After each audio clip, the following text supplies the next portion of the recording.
Joo. Miten saa mun Celeron prosessorista kerroinlukon pois? Eikä se täytyy pistää vähän piitahnaa kovalevy väliin, niin eiköhän se sillä lähde sitten. Okei. Esitäpä Samsalle seuraava kysymys. Intel vai AMD? AMD. Miksi? No en mä tiedä, se on ihan hyvä. Ja sit mun yksi työkaveri on kauhean Intel-fani, niin täytyy sitten aina vähän mollata. Okei. Mitä noi Intel ja AMD on? Ne on tämmösiä autofirmoja. Okei, just. Mikä on kun netti katkeilee ping-peleissä 200-300? Mulla on ISD. Se on varmaan tää MTV3 laajakaista. Mitä? MTV3 laajakaista yhteys. Aha. Okei. Mikä on sun lempitietokonepeli?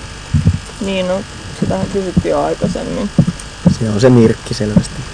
Joo, minkälainen peli se Mirkki on? Siinä ammutaan semmosia miehiä. Joo. Onko se siis tämmönen niinku tyyliin, että joku tyyppi juoksee jossain sitten snaippailee porukkaa vai niinku... Kyllä, vähän tähän suuntaan. Joo, sitten voi netissäkin pelailla sillä, että siellä on paljon muitakin. Joo. Harrastatko sä paljon pelaamista niin, että sä pelaat verkossa siis muita vastaan tai jonkun kanssa? Tai... Joo, että kyllä sitäkin tulee tehtyä. Juu. Joko PlayStation 2 muistikortti Duronin USB-väylään, jos siinä on GeForce 2? Kyllä käy ihan mainiosti. Ei pitänyt mikään olla. Eikö siellä pitänyt olla Jutta Suhanon Älväksen Pekka?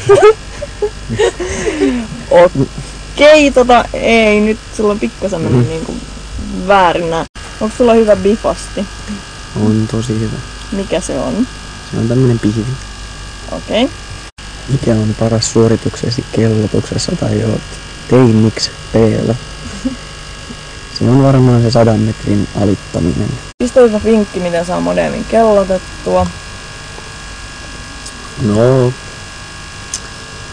pistää sitä piitahnaa sinne modemin väliin, eiköhän se siitä lähde taas kulkemaan. Mitä on piitahna? Se on tämmöistä valkoista nopeutusainetta.